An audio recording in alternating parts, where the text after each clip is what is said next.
mövzunun geosiyasi əhəmiyyətini Milli Məclisin üzvü Qüdrət Həsənquliyevlə birlikdə müzakirə edəcəyik. Qüdrət müəllim, hər vaxtınız xeyir olsun. Vaxtınız xeyir olsun. Qüdrət müəllim, Ursula von der Leyen'in Azərbaycana növbəti səfərini necə qiymətləndirirsiniz? Mühüm mesajlar verildi. Bu səfər Azərbaycan-Avropa İttifaqı münasibətlərinin gələcəyi ilə bağlı nə deyir? Gündəmdə enerji ilə yanaşı nəqliyyat idi, orta dəhliz, regional təhlükəsizlik məsələlərinin ön plana çıxması nə vəd eləyir? Sizdən eşidək proqnozları. Əlbəttə, Azərbaycan Avropa İttifaqı ilə, ümumiyyətlə Qərblə yaxından əməkdaşlıq etməlidir. Sözsüz ki, mən hər zaman daha çox regional əməkdaşlığın genişləndirilməsinin tərəfdarıyam. Amma Azərbaycanın öz məhsullarının ixracında Avropa bazarı xüsusi rol oynuyor. Yəni biz öz neftimizi və qazımızı Avropa İttifaqına satırıq. Bizim də bilirsiniz ki, iqtisadiyyatımızda ixracatın hardasa 90%-ə qədər neft və neft məhsulları təşkil edir, yəni neft, qaz və s. Buna görə də Avropa İttifaqı bizim üçün vazgeçilməz bir tərəfdaşdır və biz 2009-cu ildə hələ ilk dəfə olaraq Avropa İttifaqı ilə şərq tərəfdaşlığı proqramı çərçivəsində bir saziş imzalamışdıq, əməkdaşlıq edirdik. Sonra 2013-cü ildə viza sadələşdirilməsinə dair bir saziş imzaladıq. Bugün Azərbaycanlı tələbələr Avropa İttifaqının müxtəlif təhsil proqramlarında iştirak edirlər. Qısa müddətli vətəndaşlarımız viza verilməsi sadələşdirilib.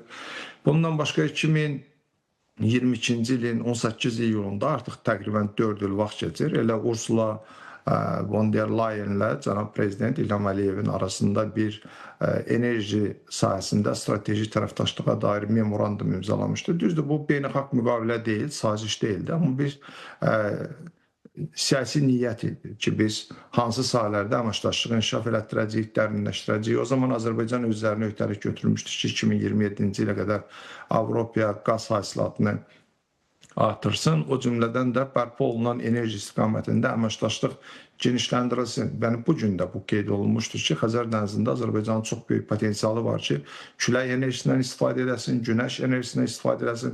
Hətta biz Ermənistana indi təklif eləmişik ki, elektrik xətti çəkək və Ermənistana da enerji sataq. Buna görə də yəni bizim Avropa İttifaqı ilə iqtisadi sahədə münasibətlərin genişləndirilməsində Azərbaycan da maraqlıdır. Yalnız Avropa İttifaqı bunda maraqlı deyil. Əlbəttə, bizim münasibətlərimizdə müəyyən məsələlərə dair gərginlik də var. Bu, insan hüquq və azadlıqları ilə bağlı, demokratiya, qanunaliliyi ilə bağlı. Bir çox hallarda Avropa İttifaqı, xüsusilə də Avropa Parlamenti. Yəni, bu məsələlərdən Azərbaycana qarşı bir təzyiq vasitəsi kimi istifadə etməyə çalışır. Azərbaycanın yerləşdiyi coğrafiyanı, onun çətinliklərini bir çox hallarda nəzərə almırlar. Hər bir xalqın sosial inkişaf göstəriciləri var, sosial inkişaf səviyyəsi var. Bu tipli məsələlər nəzərə alınmır ki, bir çox hallarda ki, o islahatlar ki, bizdən tələb olunur, o islahatlar ölkədə sabitliyin qorunub saxlanmasına, ölkənin dinc yolla inkişafına təminat verəcəkmi və s. Yəni, belə məsələlər də var. Hazırda Avropa İttifaqı ilə Azərbaycan arasında yeni hərtərəfli bir sazişin imzalanması üzərində iş gedir. Bəzi məsələlərlə bağlı dediyim kimi razılıq əldə olunmayıb, amma ümid edirəm ki, yəqin ki, bu məsələlərlə bağlı da bir razılaşma olacaq və biz yeni bir saziş imzalayacaq. Ursula von der Leyen də bəyan elədi ki, səfərinin əsas məqsədi regionda sülh və əmin-amanlığa nail olmaq. Bu məqsəddə hətta onlar 20 milyonluq bir qrant layihəsi də hazırlayırlar sülhün təşviqi üçün. Bundan başqa da iqtisadi, ticari əlaqələrin, nəqliyyat sahəsində əlaqələrin, bu rəqəmsal əlaqələrin genişləndirilməsi istiqamətində də müxtəlif istiqamətdə qərarlar qəbul olunacaq və addımlar atılacaq. Hesab edirəm ki, bu çox müsbət bir haldır və Leyenin Azərbaycana münasibəti də çox müsbətdir. Cənab prezident də çox yaxşı və işgüzar, səmimi münasibətləri var. Leyen xüsusi bəyan elədi ki, Azərbaycan çox etibarlı tərəfdaşdır və onlar Azərbaycanla əməkdaşlıqdan çox məmnundurlar. Hesab edirəm ki, yəni bu münasibətlərdən də istifadə edib Avropa İttifaqı ilə Azərbaycan arasında əlaqələri biz genişləndirməliyik.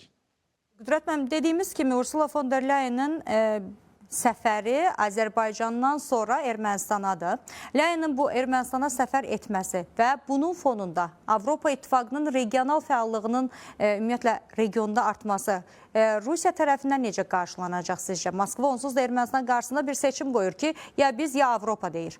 Kremlin İrəvana bundan sonraki həmlələr nədən ibarət ola bilər bu fonda? Mən hesab edirəm ki, Avropa İttifaqı ilə Ermənistan arasında əlaqələrin inkişafı bu Moskvada müəyyən qızıq doğurur və biz açıq formada Ermənistana yönələn təzyiq və təhdidləri görürük. Və hesab edirəm ki, İran bu barədə açıq danışmasa da İranın da təzyiqləri var və İran da eyni zamanda Avropa İttifaqının Cənubi Qafqazda möhkəmlənməsində, əlaqələrin inkişafında maraqlı deyillər. Onlar hesab edirlər ki, region daha çox bu iki dövlətə bağlı olaraq qalmalıdır və başqa dövlətlərin burada siyasi mövcudluğu, iqtisadi əlaqələr sanki onların təhlükəsizliyini təhdid edir, yəni bu ölkələrin onlardan uzaqlaşmasına şərait yaradır. Bu tamamilə yanlış bir yanaşmadır. Əslində onlar özləri də elə Avropa İttifaqı ilə kifayət qədər əlaqələri var idi. Tutaq ki, Ukraynaya hücuma qədər Rusiyanın Avropa İttifaqı ilə çox geniş əlaqələri var idi. Avropanın bir çox iri şirkətləri Rusiyada fəaliyyət göstərirdilər. Bu gün də hətta fəaliyyət göstərənlər var. Ona görə yəni bu cür qısqanc yanaşmağı mən doğru saymıram. Əslində Rusiya özü regiona investisiya qoymalıdır. Regionda öz mövcudluğunu hərbi iştirakda yox, təzyiqdə yox, hədə-qorxu gəlməkdə, qorxutmaqda yox. Daha çox iqtisadi əlaqələr qurulmalıdır, humanitar, mədəni əlaqələr qurulmalıdır, inkişaf elətdirməlidir. Əslində bu xalqların Avropa ilə, digər dünya dövlətləri ilə əlaqələrinin qurulmasında Rusiyanın özü yaxından iştirak eləməlidir. Yalnız bu yolla xalqların qəlbini fəth eləmək olar, xalqların sevgisini qazanmaq olar, münasibətləri inkişaf elətdirmək olar. Bunun əksi olanda isə zorla xalqları, yəni sən məcbur eləyə bilmərsən ki, məni sev, mənim də yaxından əməkdaşlıq elə. Mən hər zaman söyləyirəm ki, Rusiyanın bu siyasəti yanlış siyasətdir. Rusiya region dövlətlərinə suveren dövlətlər kimi hörmətlə yanaşmalıdır. Onların seçimlərini hörmət eləməlidir. Əgər doğrudan da Ermənistanın Avropa ilə yaxınlaşması Rusiyanın təhlükəsinə təhdiddirsə, burada hansısa təhlükələr varsa, bu barədə də bağlı qapılar arxasında müzakirələr açmaq olar, danışmaq olar. Amma indiki halda Ermənistanın Avropa ilə yaxınlaşma kursu seçməsi, əməkdaşlıq eləməsi, yaxud elə Azərbaycanın özünün bu istiqamətdə müəyyən addımlar atması bu region dövlətlərini, regionun böyük dövlətlərini qızıqlandırmamalıdır. Əksinə hesab edirəm ki, nə qədər regiondakı ölkələr bir-biri ilə sıx əməkdaşlıq eləsələr, biz də Avropanın ucqarındayıq, amma Avropanın bir hissəsiyik. Azərbaycan Avropa dövlətidir, Avropa təsisatlarının üzvüdür. Yəni o baxımdan Avropada sülh olacaq, əmin-amanlıq olacaq, təhlükəsizlik olacaq. Rusiyanın özü də bundan maraqlı olmalıdır. Bu baxımdan hesab edirəm ki, Azərbaycan da siz görürsünüz ki, Ermənistana ciddi şəkildə dəstək verir. Yəni istər-istəməz o Ermənistan yüklərin daşınmasında, Ermənistana enerji satılmasında, yəni bu dəstəyi Ermənistan qiymətləndirməyi bacarır və hesab edirəm ki, qiymətləndirir. Və bu da elə ona yönəlib ki, o təzyiqlər qarşısında Ermənistan sınmasın və Ermənistan bu daha özünü öz güvənli saysın, yəni özünə güvənsin və bu əməkdaşlığı davam eləsin. Ona görə ki, inkişaf etmiş Qərblə əməkdaşlıq həm də region dövlətlərinin inkişafına öz töhfəsini verəcək. Biz bilirik ki, müasir mədəniyyət, müasir siyasi mədəniyyət xüsusilə də demokratiya bütün dünya Avropadan yayılıb və Avropa bu qoca kitə, belə deyək, elmin, təhsilin, mədəniyyətin hazırda beşiyi sayılır. Bu baxımdan da yəni belə bir mərkəzlə əməkdaşlıq bütün dövlətlərin marağı çərçivəsindədir. Amma hər zaman söyləyirəm ki, bu əməkdaşlıq edilərkən mövcud reallıqlar da nəzərə alınmalıdır və çalışmalıyıq ki, Avropa ilə əməkdaşlıq bizim həm də region dövlətləri ilə münasibətlərin tamamilə korlanmasına, zədələnməsinə gətirib çıxarmasın. Bəzən bu bizim hüququmuzdur, bu bizim haqqımızdır, bu BMT-nin nizamnaməsi bunu tələb edir. Bu kimi biz açıqlamalar da eşidirik. Amma o da nəzərə almalıyıq ki, yəni bu qanunlar öz yerində, beynəlxalq hüquq münasibətləri öz yerində, amma mövcud acı reallıqlar da öz yerində. Ona görə də Ermənistan da düşünürəm ki, bu istiqamətdə bir balanslı, daha çox qızıq doğurmayan addımlar atmalıdır və biz çalışmalıyıq ki, bu mərhələni çox üzr istəyirəm, belə sakit keçə bilək. Buyurun. Burada Ermənistanın atdığı bir addım xüsusi diqqəti çəkdi. Söhbət nədən gedir? Bir telefon danışığı oldu. Mikhail Mishustinlə Nikol Paşinyan arasında telefon danışığının məhz Ursula von der Leyen'in İrəvan səfərindən bir gün əvvəl baş tutması. siz tərəfindən necə qarşılanır? Ermənistan kütləvi informasiya vasitələri bildirir ki, danışıq Paşinyanın təşəbbüsü ilə reallaşıb və əsas müzakirə mövzusu da ticarət, iqtisadi əməkdaşlıq olub. Lyayenin Ermənistana bu yeni maliyyə dəstəyi vəd etdiyi bir vaxtda xatırlayırsınız, 50 milyon avrodan söhbət gedir. Paşinyan bu telefon danışığı ilə Moskva ilə iqtisadi münasibətlərdə mövqeləri dəqiqləşdirməyə və ya mümkün riskləri öncədən minimallaşdırmağa çalışdığı qənaətinə mi gəlmək olar? Necə bir mesaj oxuyaq buradan? Paşinyan niyə Ursula von der Leyenin səfərindən bir gün öncə Mishustinə zəng edir?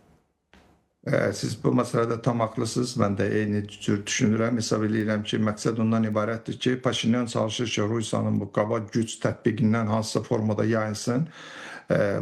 Paşinyan çalışır ki, Ermənistanla Rusiya arasındakı münasibətlər daha da gərginləşməsin və o bilir ki, vaxtilə elə Sarkisyanın hakimiyyətdən devrilməsinin səbəblərindən biri Rusiyanın o zaman elə Paşinyanın hakimiyyətə gəlməsinə dözümlü yanaşması, hətta ona müəyyən mənada dəstək verməsi onunla bağlı idi ki, Ermənistan prezidenti Sarkisyan asosiyativ saziş imzalamaq istəyirdi Avropa Birliyi ilə.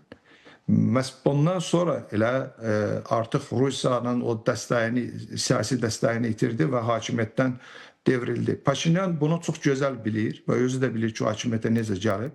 Ona görə də çalışır ki, o balansı hansısa formada qoruyub saxlasın. Əslində mən bunu yanlış bir siyasət saymıram. Əslində Paşinyan doğru eləyir və ona görə mən söylədim ki, Paşinyan da çalışmalıdır ki, Qərblə onun yaxınlaşması regionda təhlükəsizliyi təhdid etməsin, regionda sabitliyin pozulmasına yol açmasın. Yəni, o balanslı bir siyasət yürütməlidir və burada müəyyən mənada bəzi məsələləri zamanın ixtiyarına buraxmalıdır və tədrici bir siyasət yürütməlidir və Rusiyanı inandırmalıdır ki, Ermənistanın məqsədi heç də Rusiyanı regiondan çıxarmaq, regiondan uzaqlaşdırmaq deyil, amma Ermənistanın eyni zamanda alternativləri də olmalıdır. Bunu Paşinyan da hər zaman deyir ki, bizim alternativlərimiz də olmalıdır. Yəni biz bir Rusiya bağlı bir dövlət olaraq, bir post olaraq qalmamalıyıq. Yəni bizim seçim imkanlarımız olmalıdır. Biz Qərblə də əməkdaşlıq eləməliyik. Ermənistan da Avropanın bir hissəsidir Azərbaycan kimi. Ona görə bu məsələdə hesab edirəm Ermənistanın Azərbaycandan öyrənəcəyi çox şey var. Azərbaycan bu istiqamətdə çox balanslı və doğru düzgün bir siyasət yürüdür və zamanı qabaqlamağa çalışmır və Ermənistan da bu addıma bu formada davranmalıdır ki, təkcə özünə ziyan vurmasın, həm də Cənubi Qafqazda sabitlik olsun. Leyen də elə bu gün onu bəyan elədi ki, onlar Cənubi Qafqazda sabitliyin olmasında maraqlıdırlar və mən inanıram ki, buradan Ermənistana səfər eləyəcək Leyen orada Paşinyanı daha təmkinli davranmağa, öz açıqlamalarında daha ehtiyatlı olmağa çağıracaq ki, Rusiya ilə münasibətlər çox da, belə deyək də, gərginləşməsin. Minnətdaram Qüdrət müəllim, ətraflı şərhiniz üçün. Ursula von der Leyenin Cənubi Qafqaz səfərindən danışdıq.